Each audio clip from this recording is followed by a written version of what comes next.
Check, check. 1, 2, 3, 4. Let's go. And let's go. It is Ballsy Uncut for this August the 26th. My chair's too low here. Hold on a second. Like, how do you... There we go. You think a guy'd be prepared for a show? Been sitting here for half an hour looking at the latest news and notes.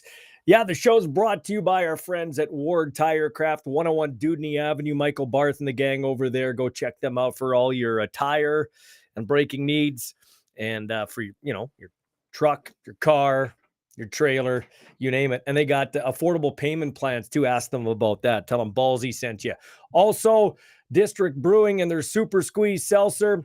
The mango lime and the passion fruit lime, one in a purple can, one in an orange can, mango and orange, passion fruit in the purple can at Saskatchewan participating liquor stores, and of District Brewing in the heart of Regina, 6th Avenue North, if I'm not mistaken, there, right near my gym, Brickhouse Gym, in the middle of Regina.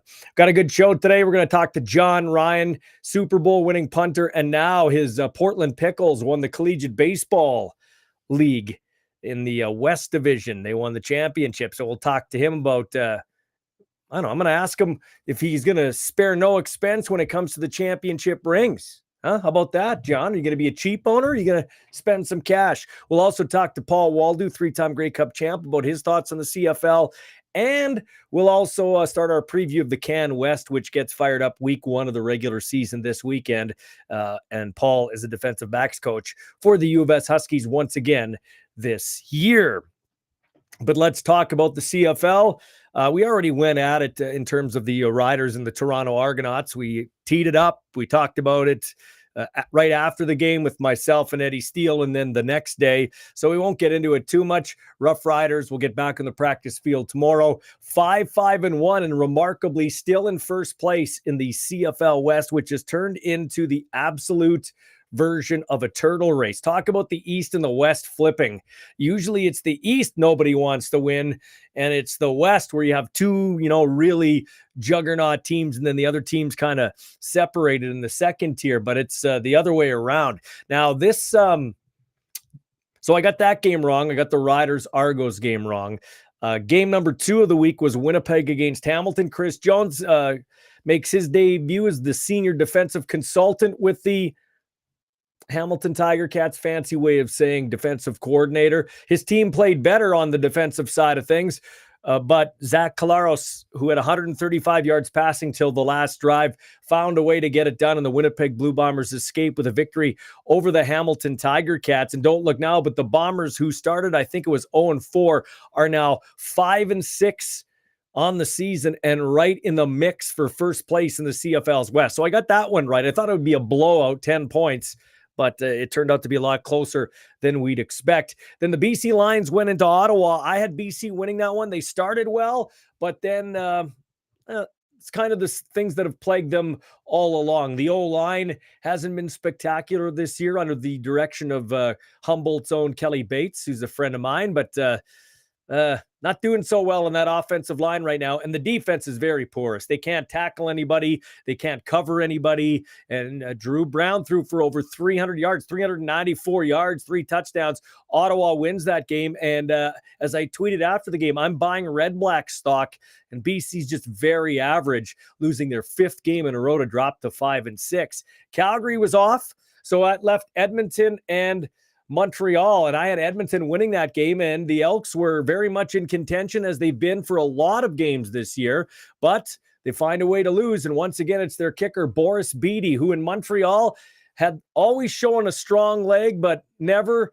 the accuracy you need to be consistent. He went to Toronto, won a Grey Cup, still that strong leg, signs in the offseason with Edmonton, and I don't know his exact contract, but it's well into the 6 figures, and he's cost them 3 games. Yesterday, he misses a 41-yard makeable field goal. As I said, when Lothar missed those 4 kicks against Montreal. In today's day and age of professional football, 45 and in has to be almost automatic, especially when you're making big bucks. I know you'll say, well, it doesn't matter the contract. Then it really doesn't. But this guy has cost them a couple of games, and then he really hurt them yesterday. If he makes that field goal from 41, they are kicking for a game-winning field goal instead of scrambling and throwing to the end zone on 3rd and 10 from the 12-yard line to try to win the game with a touchdown. So, yeah, Boris Beatty. And last I saw, he is still on their roster.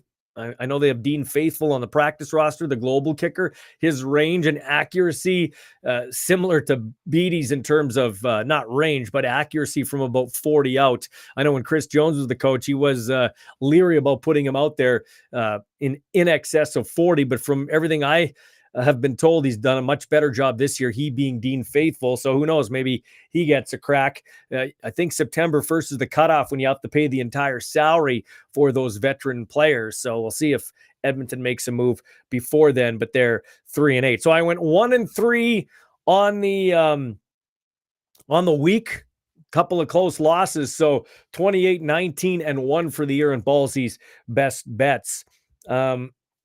Let's get to, before we get to the power rankings, Keith Willoughby, the dean at the Edwards School of Business and our dean here on the show, the guy who always does the CFL simulations for us. He sent me his latest CFL simulation results, and these are his words, not mine. By some strange fluke, the computer still believes the Rough Riders, believes in the Rough Riders, projects the Riders to finish first in a tightly congested Western Division at 9, 8, and 1. Winnipeg projected now to be 9 and 9. BC and Edmonton at 8 and 10.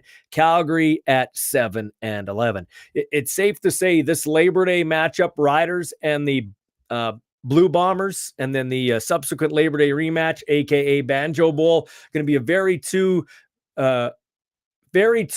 decisive and big games in the West, and could go a long way in determining, if either of those teams has a home playoff game or finishes first with the home playoff games in a, like I said, a turtle race in the West, a battle of mediocrity. But those two games take on very significant meaning. Now, the Bombers had Stanley Bryant go down in that game with some dehydration, but he's going to be okay. That Ottawa game, Jalen Acklin went down as he went ass over tea kettle making a catch in the end zone, dropped it on impact with the ground. Ambulance came out and took him off the field after 20 minutes, but he is okay and no worse for wear. Thank goodness on that. But anyway, back to Winnipeg. Bryant leaves. They also got another injury to their offensive line. We know Regina's own Patty Neufeld's been on the 6-game injured list. So it'll be interesting to see the line play. The Riders in the last couple of years have been bullied around by the Winnipeg Blue Bombers, offense versus defense. I don't think that's going to be the case. The Riders defense should hold up. It's whether that offensive line and offense can be more consistent, especially in the red zone or the score zone against Winnipeg's defense. It's hard to believe too. Brady Oliveira, we're into week 13, does not have a touchdown for the outstanding Canadian. Anyway, back to the CFL simulations with Keith Willoughby, our dean of CFL simulations. He says the probability of making the playoffs, 91%, according to his computer. Probability of a home playoff game, 78%. Probability, can't say that word, probability of winning the Grey Cup, 23%. Now, BC's got the toughest remaining schedule. Calgary has the softest. The Riders have the second easiest schedule, according to the computer, and that's just based on wins and losses and, who's coming up, obviously. Computer's making the Riders a 3-point favorite for the Labor Day Classic, and the computer model, if you're doubting this Commodore 64 that we use around here at Ballsy Uncut because of budget cuts, the computer model has correctly predicted the last 11 regular season games. And Keith goes, by doing so, I have now jinxed the Riders by saying it's a 3-point favorite, Riders over Winnipeg. Interesting, though, the computer also making Edmonton a 7-point favorite on the road against Calgary on Labor Day. So that brings us to our power rankings. We'll start first, Montreal. This is interesting, and I can't remember a time when we could say this, but probably good for the league, actually. Just hoping fans will start to buy into it some more. 19,000 and change watched Montreal in those nice throwback unis beat Edmonton. And so Montreal's number 1 at 10 and 1. Then Ottawa, 7-2 and 1. I got to go with the Red Blacks.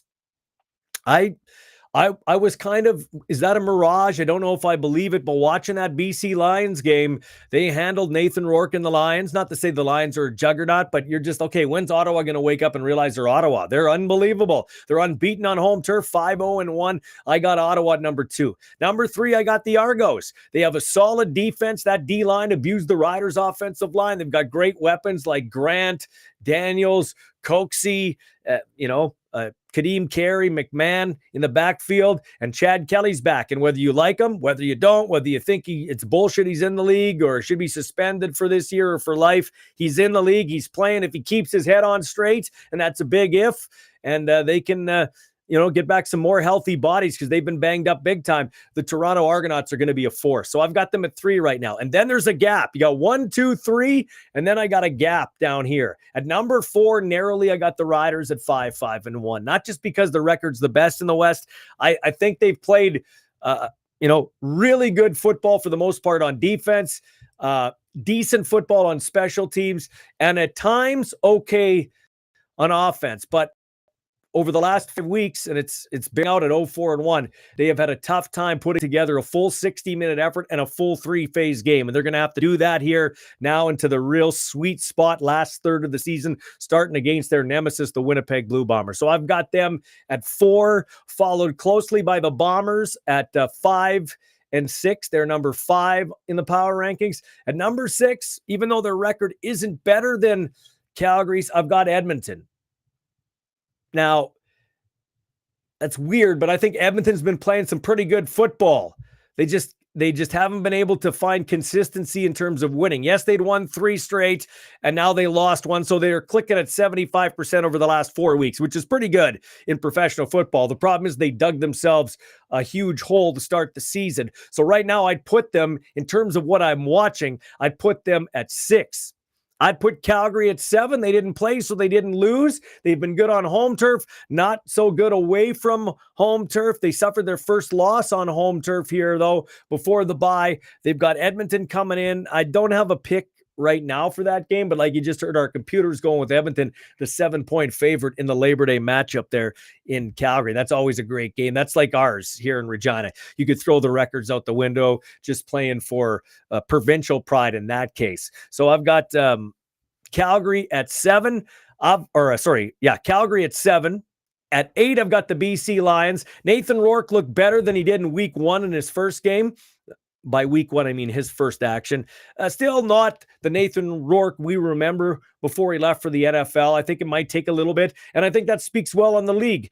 You can't just go on this training camp tour, try to make the NFL and say, okay, I'll use my fallback as the CFL, and I'm not suggesting that was Nathan's mindset. We know it's not. He's been on the show, but what I'm saying is it just proves to those Bush League arguers who say the CFL is a Bush League, if they were any good, they'd play in the NFL, blah, blah, blah, blah, blah. Well, he's come back and he hasn't just been able to just step right in and dominate the league. So I think that bodes well. It looks good on our league, but it's not his fault. His O-line wasn't spectacular. He didn't have many clean pockets in this game either against a very good Ottawa defensive front. BC didn't get a sack, didn't really do much to Drew Brown. They can't cover anybody. Their defense is not looking so good, and I don't know that there is a help for that. I've got BC at 8, and at 9, I've got the Hamilton Tiger Cats. I mean, what can you say? They played hard in Winnipeg. It was a better effort. First half wasn't great.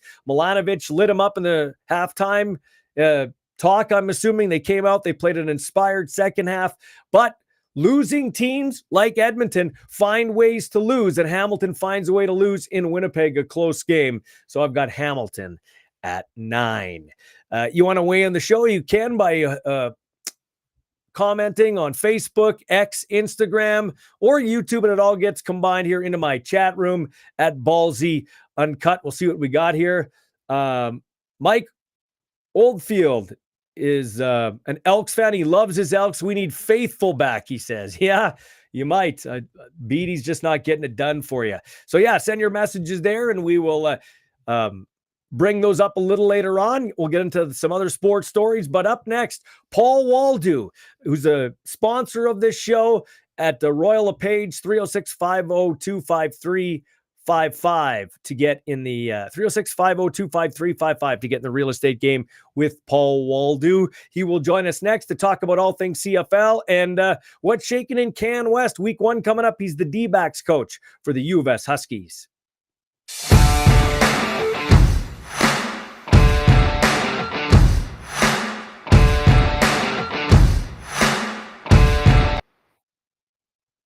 Well, like the Riders, I'm having some difficulties today, lining up interviews, taping interviews, technology. We got the great voice of this guy, but no video. But I'll put a nice picture on of this next guest, one of our sponsors, Paul Woldu at Royal LePage, getting the real estate game with Paul. 306-502-5355. Speaking of pictures, I saw a picture of you and your son, Crew. You guys were at a football camp. What's it like? What's it like being with your son tackle football now? You know what? It's interesting. I'll say it's fun, man. I mean, I love it. Obviously, being out there and watching him, pursue something that he loves. But gosh, they're just so tiny. They're so young at 8 years old. So you want him to have fun. You want him to compete. You don't want him to get hurt, right? Because you don't want him to be deterred from playing the game. So that's kind of the pros and the cons of it, but it's fun, man. We have a lot of fun. We have a lot of fun flying around out there, and he's coming along nicely. Does he know Dad was a professional football player? Is he at that stage now? He does, yeah. Oh, yeah. I think he's known that for a while. I think I retired the year he was born. I remember having him in my arms, and I think the CFL had just opened up. It was opening night or whatever, so it was kind of fitting. But yeah, he wasn't around when I played, but he sure knows. Well, that's a good thing about YouTube. You can show them clips if you can find some, right? Yeah. It's not just when I was back in my day. Yeah, I know. It's funny. I went down the rabbit hole of the '93 championship when we beat Hamilton, the Rams, and my son watched it. He goes, "You were pretty good, Dad." I said, "That's what I've been trying to tell you. I was half decent. I kind of know what I'm talking about." You were more than half decent. Come on now. Hey, the Rough Riders should they be panicking in Rider Nation now at 5-5-1, 0-4-1 in their last 5 games? Like in 2022, they were rolling and then they crapped the bed and they were 6-12. In 2023, they were off to a good start, then they shit the bed and they were 6-12. Is this the same or different? I think it feels different. I think it feels different for a lot of reasons. I mean, they're hanging in there. The games are close, right? It's not like they're getting blown out. But I think more importantly, I think that whole division, the whole West, because I think, BC's lost 4 straight. Mm-hmm.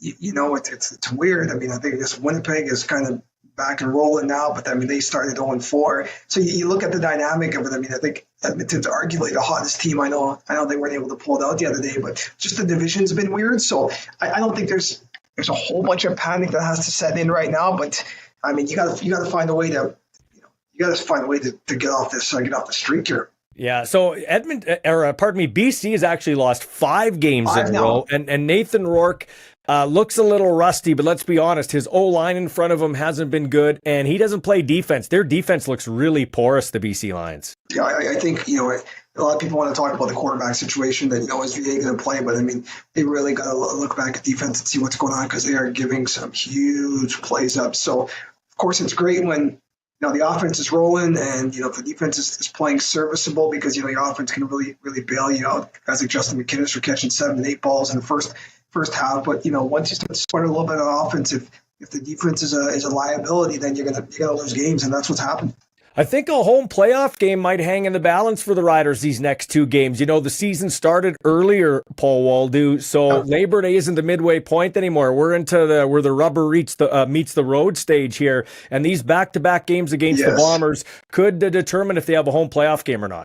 Yeah, the back-to-backs are so crucial because, especially at this junction in the year, when you're competing against divisional opponents, every win matters, every point matters. So these next couple weeks here, like I said, I think Winnipeg's starting to get a bit of momentum here too. Now they're playing better football, I think. So it's going to be a grind. So this is going to kind of be I think, in my opinion, season defining in terms of where they set themselves up down the stretch. Yeah. How did you like the way they handled the game at the end of the game? I don't know if you watch it because you're busy selling homes and maybe you can't sit down, but you need to finish the drive off. All you got to do is finish the drive off. You got $1.50 to go. Okay, so you don't do it there. And then at the end of the game, just run the ball and play for overtime. I didn't like how they handled that at the end of the game. Yeah, it's kind of weird. You don't want to. I don't want to call it armchair quarterback or armchair coach or whatever the case is. But yeah, I mean that's the whole part of coaching, right? You got to be able to make good decisions, and you just got to be able to put the guys in the right spot, especially down the stretch. So yeah, I agree with you on that one. It's not the way they've been able to handle it. I mean, you pound the ball, you run it, you control the ground, and then I think they're in pretty decent shape. So yeah, I wasn't in favor of that. And I think, with not to say that Trevor Harris is struggling in general, but I mean, he had a tough game, wasn't moving the ball overly well, was throwing in the double, triple coverage and stuff like that. And that's very, the second game back. But yeah, I just felt like they could have done better on the ground, on the last drive to kind of see things. If I'm looking at the power rankings, I've got Montreal 1, obviously. I've got Ottawa 2. I wasn't a big, are they really 6-2-1? But they handled BC pretty well, so I'm buying Ottawa stock there too. I think Toronto's 3, and they're going to be a force before it's all said and done. Like Chad Kelly, don't like Chad Kelly. When he's playing, he gives them a real good chance to win. And then I think it's the rest of the teams, which is crazy to say, but the West Division has kind of turned into an East Division all the years we've watched. Flop. It's exactly, and I've never seen it like this. I mean, 8 years as a player, and then prior to watching, and then of course after. I mean, you call it a couple of decades here, and then never seen it, right? It's kind of weird now. We're jockeying in the West here. I mean, about teams that are losing 4 or 5 straight in a row. It's really bizarre. And then, like you said, you got the 2 teams from Montreal's only lost 1 game, and you got Ottawa's only lost 2. So it's strange. It really has flopped. Talking about Ottawa, I think that's the one thing too. From the beginning, I'm like, are they really who they seem to be? And I think they are. I mean, I think offensively they're really good. They've done some good things on defense. They make big plays. And listen, they haven't been healthy all year either. I mean, Drew Brown's missed a couple of games, and you got Masoli in there and Crum in there, and guys are getting hurt. So to me, it's a sign of a really strong football team all around in terms of all three facets. So yeah, it's kind of weird. So give me, this is Ballsy Uncut, so give me some honesty here, okay? Brett Lothar misses 4 field goals. He atones for it and does himself right. But the Edmonton football team, the Elk, they go and sign Boris Beatty in the offseason. And Boris has always had a strong leg, but his accuracy has come into question at times, especially at his time in Montreal. And he has cost this Edmonton team 3 games this year, including yesterday. He missed a makeable field goal, and they could have kicked for the win at the end instead of scrambling for a touchdown at the end. I mean, as a player on that team, and a kicker just is not coming through, you got to tell him, you got to be honest, you're pissed off. Come on, you got one job to do. 100%. I mean, it's interesting because, not to point to anybody in particular, but Boris Beatty, I think it was the game they were playing against, was it Ottawa, where Boris Beatty kicked the ball. I mean, it was kicked off 37 seconds left or whatever the case is, put the ball to bounce. Yeah. Earlier in that game, he had made a field goal, and then he turned and looked at the sidelines, and that's what he normally does. And he stands there with his hands on his hips. He's kind of like taunting or whatever. And I saw that early. I think it was the first quarter. I'm like, a goofball. And then something like that happens. But you're right. In Montreal, he's very inconsistent. That's why they got him out of there. He's just never been a consistent kicker. And like I said, strong leg. You've been in the league for a long time. And I get it. You're going to have your ups and downs. We've all been there with different kickers and stuff like that. But I mean, at the end of the day, you got to make, when the game's online, you got to make, you got to be a professional. You're going to get paid for. So, especially when you have a lot of the times, in my days, when we had the kickers that come out and stretch, and then they'd come and do their portion, and then they'd be in the hot tub on their phone, 45 minutes into practice. So that really annoyed me. So when I saw that, I'm like, okay, you really better make those kicks. Yeah. So especially when you're making a lot of money. Okay, I also have you on here because you're still involved in football coaching at the U of S a couple days a week, or at least one day a week on game day and helping out there. I want to do a CAN West preview, so let's talk about the U of S Huskies. Just tell us about, on the defensive side of things, how things are shaping up for you guys this year. things are pretty good. I mean, I'll tell you, we got a linebacking core that is as good as I've ever seen. I mean, thinking about having a guy like, Nick Weeb, who we lost last year, I think it probably could be better than him and Novak and Seth to be in company. But, it seems like we haven't had much of a drop off there. So there's some animals in that linebacking corner. Box is looking pretty good too. I mean, we played U of A, and obviously they're a tough team, super tough team, and their offensive line is good, and they're always good in the box. We're able to kind of hold our own for the first couple of quarters there. So I think we'll be good there. And then the secondary, we've got a few veterans that are coming back, with a couple of young guys sprinkled in there. So it'll be the kind of that perfect mix. So I think we're going to be good to go and ready to roll on defense. How do you like still coaching there? Does it keep you young? A guy who's about to turn 40 years old?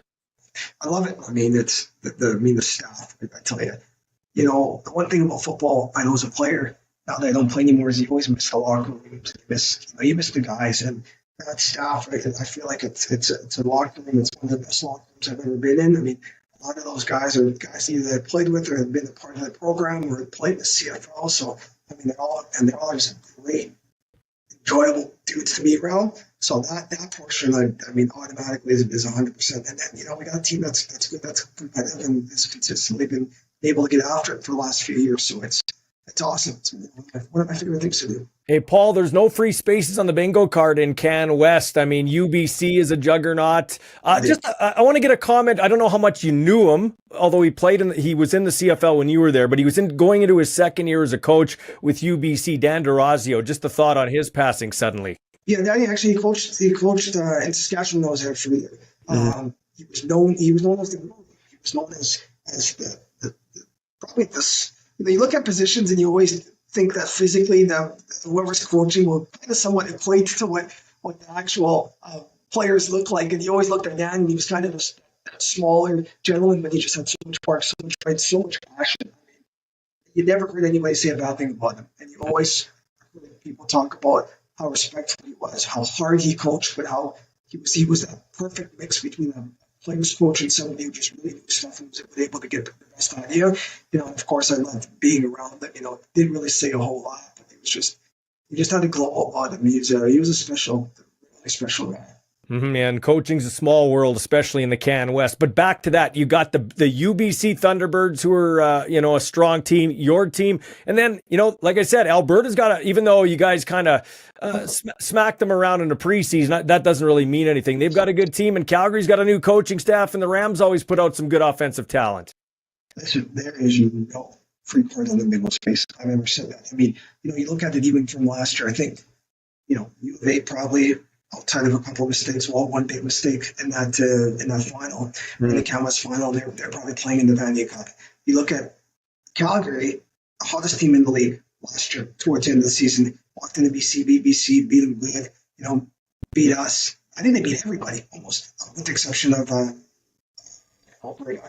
And so, with that crazy wild play that happened against Manitoba where they fumbled the ball, they would have went into the postseason as arguably the hottest team in the league, right? Manitoba's always got athletes, freakishly good, talented. I mean, you can't bet against them. And then the Rams, I mean, they're up and they're young. They got some young juice going on, and they're always going to be good offensively. So it's going to be a one week at a time conference. Yeah, and lastly, Manitoba's going to play hard for their coach Brian Dobie being his last year. Oh yeah, I mean there's always something extra. I think that's the great thing about football. It's different stories, whether it's people unfortunately passing away or people retiring, or playing for a teammate or coach or something. So that extra sentiment it's like it's an unmeasurable intangible. I always say that it's freakish in that sense. So yeah, they're going to play extra hard. So it'll be as deserving as Brian Dobie is. There's a lot more than anybody now, I think, and it was been a super respectful. And lastly, I'm back calling games for your alma mater. The Regina was the Prairie Thunder when you played. Then you went to the Huskies. But I get my favorite call is going to be this flag football game for your 40th birthday. Can you tell me about that?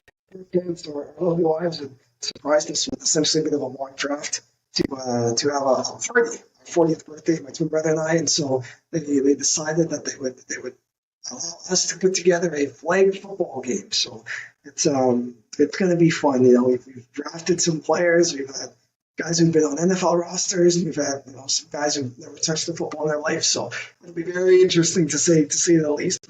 Glad you'll be able to join us on the mic there, and it'll be fun. It'll be awesome. Yeah, and I get to call the game with your brother BK. Is he too old to play or what? Yeah, I think so. I mean, that's kind of the.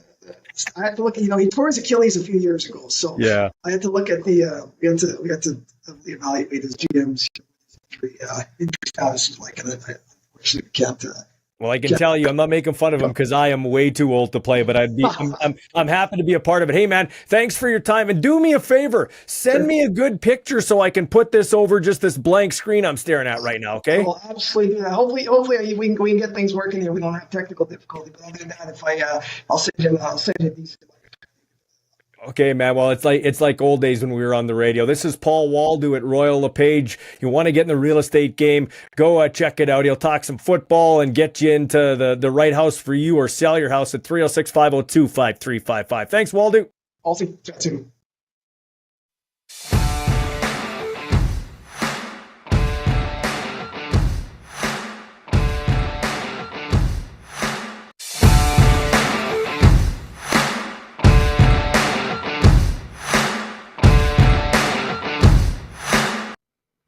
Okay, here with Jon Ryan, who's helped me out on the post-game show and has been on the show before, too. Thanks for joining me.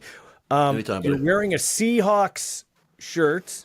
You won a Super Bowl with the Seahawks. Can you pick championships? Like, are all championships equal? Because the Pirates, the Portland Pickles just won a championship. Yeah, we just won the West Coast League Championship, which is a pretty big deal. We've owned the team for 8 years now, so it's a long time coming. And I don't know if I can compare it to the Super Bowl. It's a little bit different when you're on the playing side, but it meant a lot to me, and obviously you're happy for all the players that come there every summer and give it their all for 10 weeks. But after it happened, I was just as happy for the staff because, our full-time staff, they're not there 10 weeks a year. They're there 52 weeks a year. They're putting in 80-hour weeks during the season, and it was just so cool to see how much it meant to them too. So I can't pick one over the other, but they're both pretty great. So you're a hands-on owner. Is it a labor of love? Like, just talk about what that, you're not a player, but you put a lot into it with the off-field promotions and get people hyped to come to the games and to actually win. I mean, that's a nice cherry on the top, right? Yeah, it's great. I mean, it's a 10-week season, so it goes quick. We only play 54 games plus playoffs, so that's kind of the reward because the other 42 weeks of the year, you're getting sponsors, you're selling tickets, you're selling group tickets, stuff like that just kind of goes on all year round. That's kind of what people don't really see. But the 10-week season is kind of our reward for those other 42 weeks of the year where we're putting in the hours. Do you ever dreamed in your life growing up? Okay, so you grew up NOD, but you went to a South Regina school, and then you played for the Rams. You played CFL football, won a Super Bowl, and now won as an owner in baseball. Do you have to pinch you gotta have to pinch yourself. I never thought any of this would happen. As you said, just a kid from north of Dunedin playing football, loving it. And I never thought that it would all lead to all the things that have happened in my life over the last 20 years now. It's just been quite the blessing. Was your dad a baseball guy? Did he like baseball? My dad liked whatever sport we were playing. That's just how he was. I don't think he was a huge fan of anything. He was a huge Rider fan. But other than that, he wasn't a real athletic guy. So whatever my brother and I got into, we got into lacrosse when we were young. We were big lacrosse players, loved it through high school. My dad had never even seen a game of lacrosse before. By the time we were in high school, he was the president of Saskatchewan lacrosse. Like whatever we were doing, he was all in on. Mm-hmm. So you won a championship in the Super Bowl with the Seahawks. Does part of you wish after you watch this baseball championship that you would have played baseball? No, not at all. Like further? No, not at all. I love baseball, but lacrosse is kind of my spring sport. So when I got to high school, you kind of got to pick one or the other. I was already playing about 4 or 5 sports in high school, so I couldn't do baseball and lacrosse. I wasn't as good at baseball. But you see the kind of the challenge now that I'm kind of a minor league owner, owning a couple teams. These guys are grinding. They grind for some of them grind for 7, 8, 9 years and they never make it. So it's quite the process to make it to the big leagues. And I'm glad I took the route that I didn't play football. So you mentioned, and help me out because I wouldn't know how big a deal this is. How big a deal is it to win what you guys did there? It's a big deal. There's 16 teams in our league, all the way from Edmonton to Victoria, all the way down to the Bend, Oregon. So it's not easy. And as I said, it's a 54-game season, and you get to the championship game, and it's a one game. It's 9 innings for all the marbles. In our league, there's a powerhouse, Corvallis, and they've won the last 9 years. And we were lucky enough to, fortunate enough, wasn't lucky, fortunate enough to beat them in the semifinal. So it was a big deal for us. I don't know how big a deal it is outside of our world, but in our world, it's a pretty big deal. Mm-hmm. I got this hat from our mutual friend Jason White over there at Reflex Supplements. He said, "Hey, take this and put it on your set." Awesome. Next stop, a championship for this team? Hey, we won the first half, so we're in the playoffs. I'm going to Ohio on Thursday for our last homestand, and then we're right into the playoffs next week. So we're still alive. So it could be a two ring summer for me. So tell the fans what team this is. That's the Lake County Captains. It's about 20 minutes from downtown Cleveland. They're the High A affiliate of the Cleveland Guardians, and we've owned them for 2 years now. It's been a lot of fun. It's kind of when you're in affiliated ball, you kind of get a seat at the table, and you kind of get to pick some MLB owners and other guys like that, their minds a little bit, and it's kind of it's been fun. It's been a lot of learning for sure. Yeah, what have you learned from maybe some major league contacts? I learned, the first thing I learned is that we can't do all the crazy promotions we do in Portland. We've got a couple calls from the commissioner's office. I thought it was totally fine. Every Sunday afternoon, we have a sausage fest, which different guys come out and make sausage on the barbecues. We have a bunch of sausage. So I said, well, why don't we have a Richard night at the sausage fest? So if your name was Richard or Dick or Dickie, you got a free ticket to the sausage fest. And then we had a King Richard parade in the 7th inning. And then on Monday morning, we got a call saying never frickin' do that again by the commissioner of MLB. So I'm learning my lessons, how far we can stretch things. Yeah, no, hey, though, I don't want you to talk, but sometimes that is where sports needs to go. Whether you want it, whether you like it or not, that's where sports needs to go. It has to have a little WWE, or I will say UFC. UFC has got it right now. It's WWE, but it's real in terms of not set finishes. Do you know what I mean? It's sports entertainment. I think that's where MLB is kind of stuck in the mud. That's where the CFL is stuck in the mud. You need to go that route. I agree. I don't know about CFL, but I can speak of what I've seen. In MLB, the average age of the fan is 65 years old or something. Literally the fans are dying off. And I kind of get that sense in the CFL too now, is where I feel like we missed out on a whole generation of the the Gen Zs, maybe even some of the millennials. But it's become like a sport where your grandma watches it, and that's not cool. You gotta keep it fresh. Can't forget that entertainment part, which what WWE is doing. The entertainment part is just as important as the on-field product. Well, they can't get their brain around it. As it speaks to the riders, and if I say anything, I'm called a whiner, but facts are facts. I asked for a media accreditation, okay? Yep. And I think they should honor the 19-year-old kid who's just starting out. There's a 15-year-old kid, Bruce, who sits Bruce Chimmery Olsen, who sits next. He does a blog weekly about the CFL. He sits next to me. He plays football at Campbell. He sits next to me at Red Sox games. They should respect that kid that he wants to cover the CFL, and they should respect the guy that's doing it 30 years. And they won't give me accreditation because I'm not a traditional media guy, because I'm doing podcasts. This league needs to wrap its brain around the fact that they should take all publicity that they can get. I mean, with all due respect to the newspaper guys and the radio, but traditional media is dying right now. Mm-hmm. In Portland, we do no traditional media anymore. Our games are broadcast on YouTube. We do all our advertising through Instagram and Facebook. All the other stuff, the podcasts and stuff that are selling tickets, the Instagram selling tickets, and once again, you're missing out on a whole generation of people. No one watches. These kids aren't watching you're the same TV that we watch. They're watching everything on YouTube. They're watching everything on their phone. Yes. It's totally different time, and the CFL has to catch up, or they're going to be thrown to the wayside of what we've kind of been seeing. 100%. Okay, fans wanted to see your buddy Brett Lothar thrown to the wayside. I sent him a message after because we're friends, and he's proven time and time again that he rebounds. He actually gets better when the season goes on. So I had no concerns. It was a bad game. There's no doubt about it. Did you talk to him after that? I talked to him after. I just said to him, in 2 or 3 years, no one's going to remember that game, but everyone's going to remember the way you handled it. To sit in your locker for 30 minutes waiting for the media to come talk to you. I would like to think that I could do that, but I'm not sure if I would have. I would have been running for the shower. I think 99% of the guys in the CFL, NFL, any pro athlete probably would have been running for the shower and getting out of there pretty quick. Brett Lothar sat in his locker for 30 minutes, waited until everyone else was done with the media to address the media.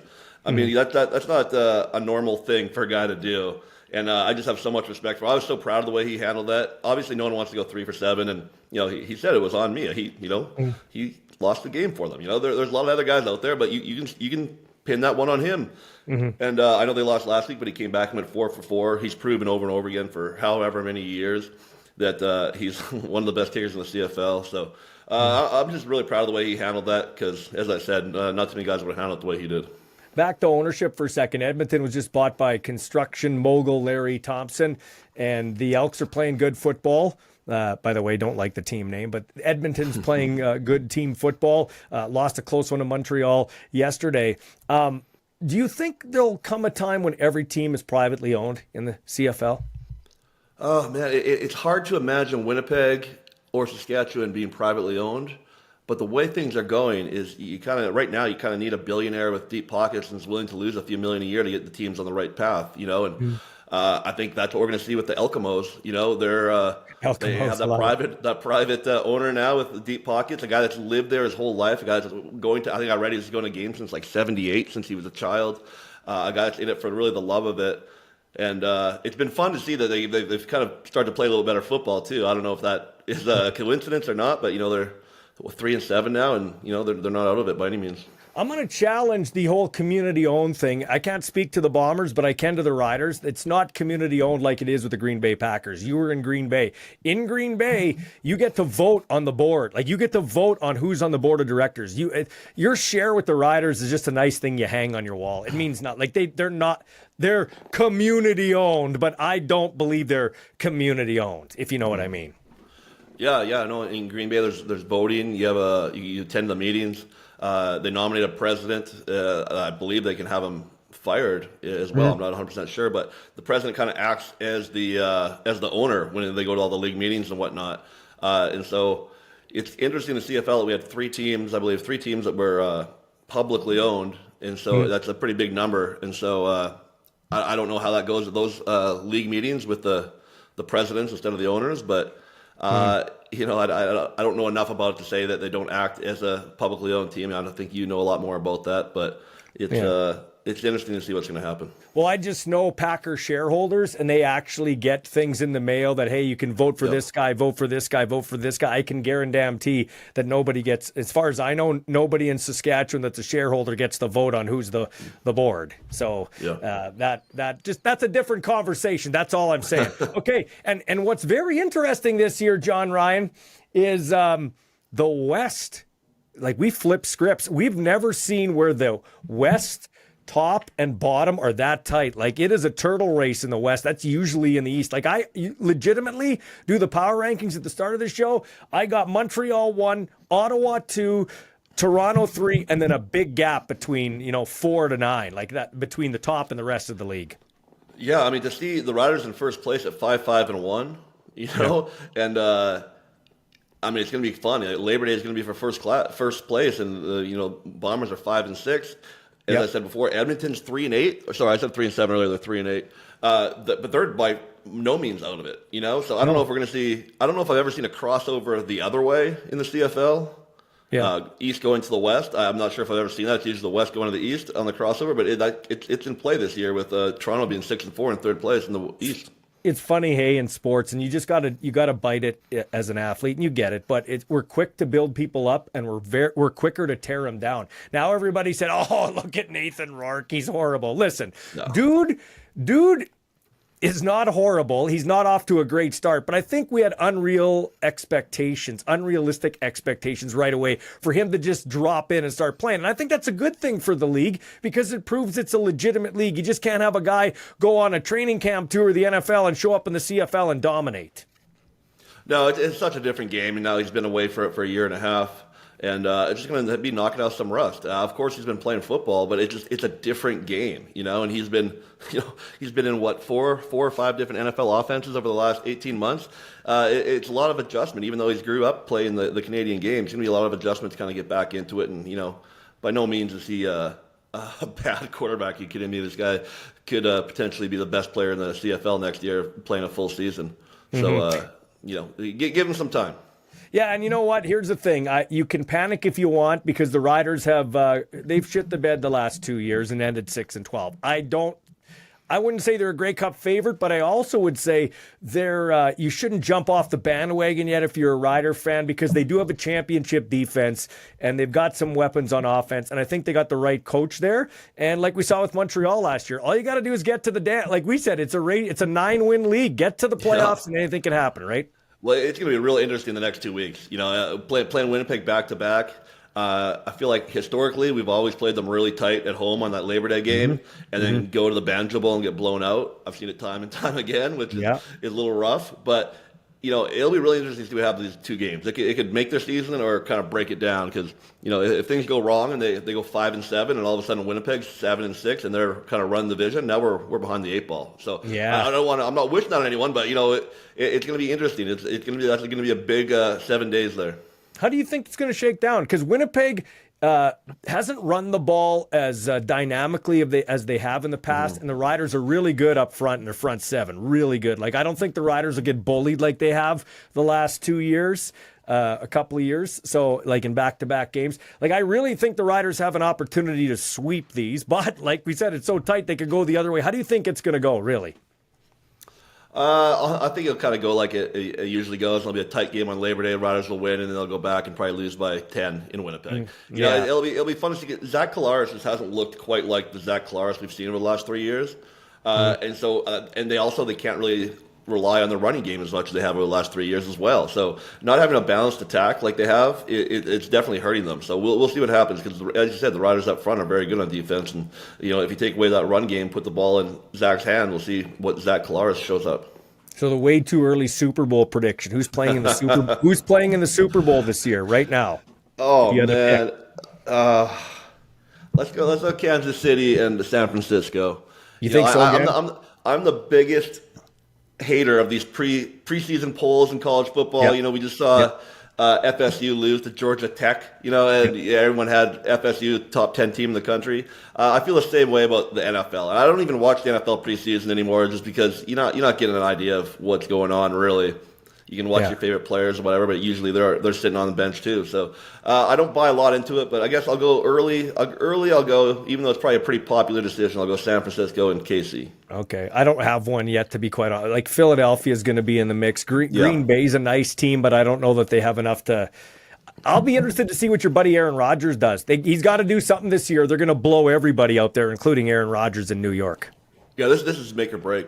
This year, I'm saying Aaron's already made his career, but I'm saying if Aaron wants to play 2 or 3 more years, this is kind of the year that he has to come out and play well, or they're just going to break up that whole Robert Saleh all the way down. It's just going to be rebuild time if they can't pull it out this year and really make the playoffs and make a run at it.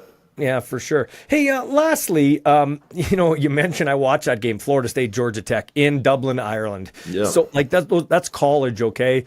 And I know the United States loves their football. It's comparing apples and oranges. But I look at the CFL, and if a game's not in Winnipeg or not in Saskatchewan, and the odd one in BC because Doman's doing a good job, but if it's not in those 3 cities, the average attendance, even for a great Ottawa team, their last game here against Nathan Rourke, 18,000. It seems like the water level is 17 to about 20,000 is your window in the CFL.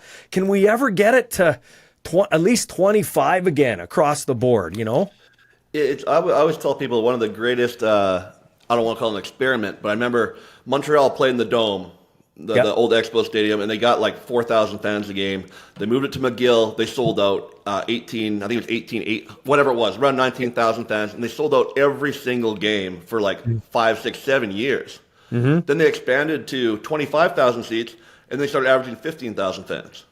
You know, it's a supply and demand thing, whereas if they would have kept it 19,000, they would have sold out forever. But, you know, having that no more demand, it changed the whole thing for them. There's also some other things with product on the field and whatnot, but I think if you kind of create demand for the tickets, and maybe if we set all these stadiums, the new ones at 20,000, we create demand and start selling them out. I don't know, but that's kind of my theory.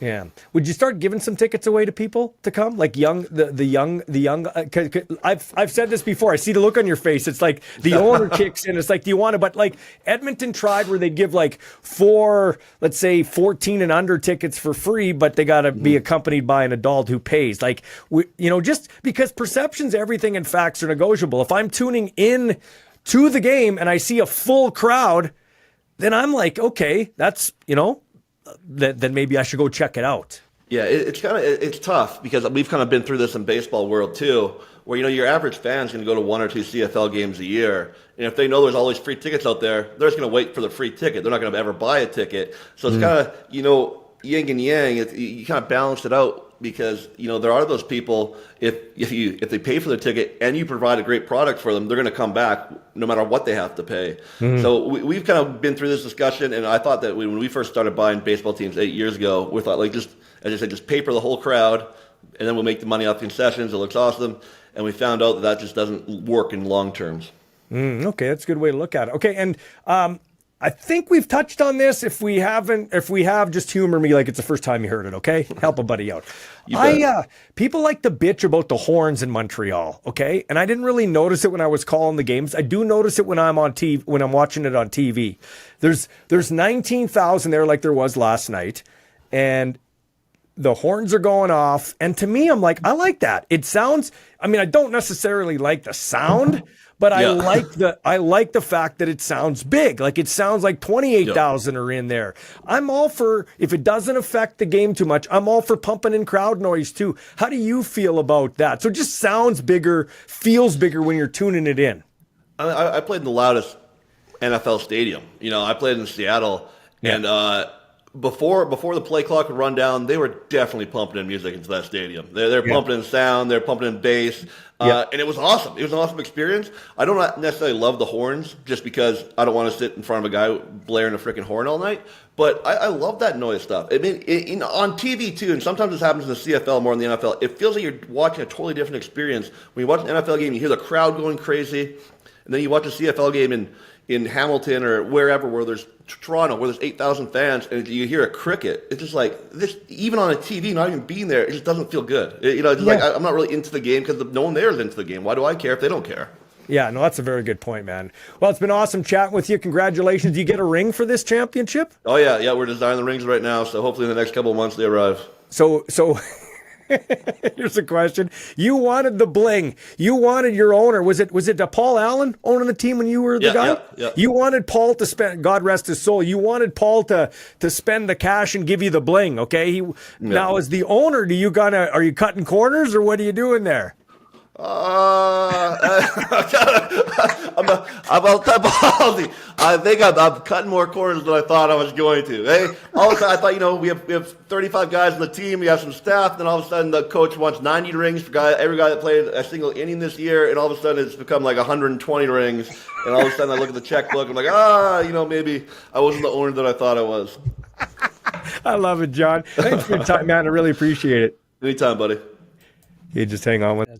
Jon Ryan joining me, man. What a good guy. Yeah. So he's now he's got to cough up for the rings. Hey, speaking of baseball, I just saw this. Now, listen, my Padres are rolling. Another comeback win over the Mets. They're in St. Louis today.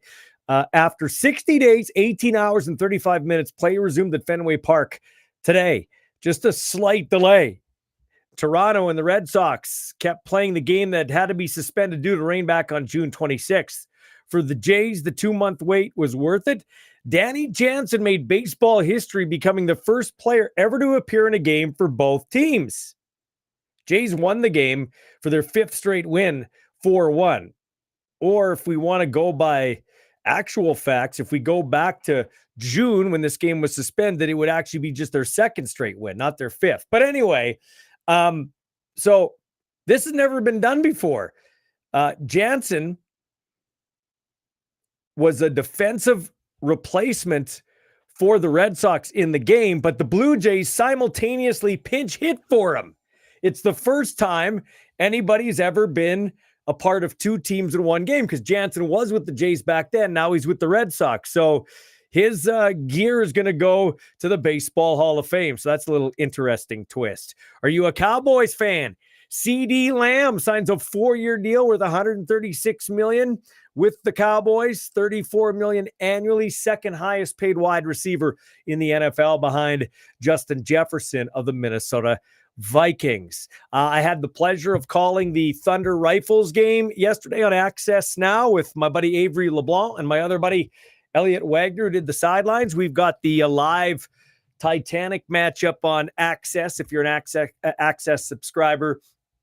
If not, you can get the app and check it out there for like $4 a month. It's going to be the Thunder and the Hilltops 7:00 kickoff on September the 7th. Riders play earlier in the day, and then you can in the Banjo Bowl, and then you can pop over and watch the Thunder and the Saskatoon Hilltops. That should be a good one. Anyway, it was 30-0. Had a great time. Thunder are 3-0, and they're on a bye now. That'll be a battle of unbeaten teams. It's usually, the Hilltops, the Thunder. You might get the Colts. You might get one Edmonton team. I can't believe the Colts, who just have the Dinos to compete with, and the Rifles, who have lost 61-14, 47-1, and now 30-0. I can't believe Winnipeg can't field 2 good teams, the Bisons and a good, almost dropped my mic here, and a good junior football team in the Rifles. Like, I can't believe it. And I don't want to cut kids down their kids. These coaches don't get paid. It's a volunteer program.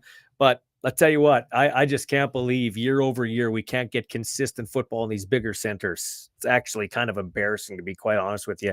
And some sad news from the wrestling world. Sid Vicious, Psycho Sid, passing away from cancer at the age of 63. I think his real name was Sid Uli, if I'm not mistaken. Anyway, 63 years of age. He highlighted 2 WrestleManias, one against Hulk Hogan and one against Shawn Michaels back in the day. Also was in WCW. If you ever YouTube Sid Vicious broken leg, he actually was fighting one of the Steiners. I think it was Scott Steiner.